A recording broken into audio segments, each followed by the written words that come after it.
一碗红豆，一碗糯米粉，简单一做，快被香迷糊了。这也太好吃了吧！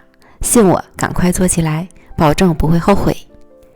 首先准备350克糯米粉，加入15克奶粉、4克酵母、15克白糖，混合均匀。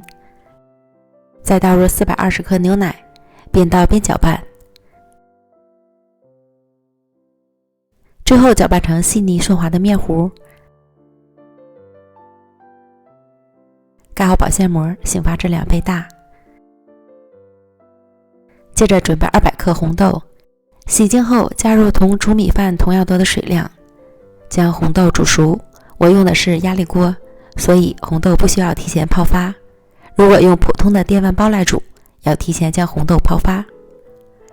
煮好的红豆倒入到碗中，水加的不多，这样煮出来的红豆是很干爽的，也不需要去炒馅儿。按个人口味加入白糖，压成带有颗粒感的红豆泥，先放一旁备用。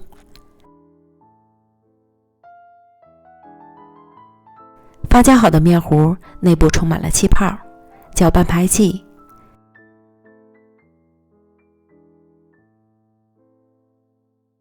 然后将面糊平均分成3份，电饼铛开小火预热刷油，倒入1/3的面糊，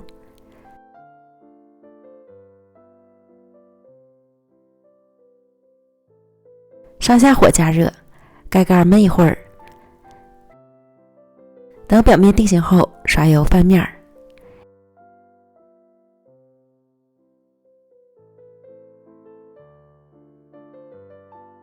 然后在上面涂抹上红豆馅儿，平铺均匀。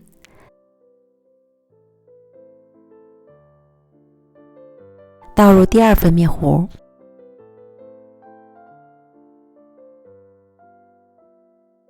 盖上盖子，焖至表面定型。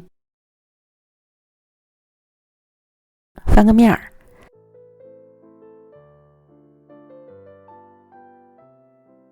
再次涂抹上红豆馅儿，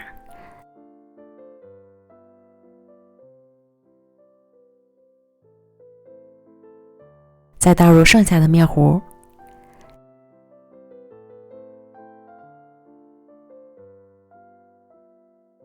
盖上盖儿，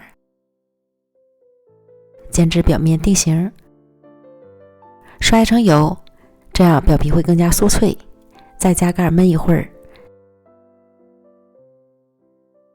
煎至表面金黄酥脆即可出锅。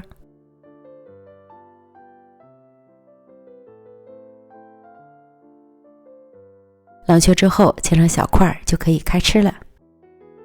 这样做的红豆糯米饼真的是超级好吃，外酥里糯，微甜不腻，简直快被香迷糊了，真是越吃越上瘾。朋友们赶快做起来吧，错过就太可惜了。美食天天更新，咱们明天见，拜拜。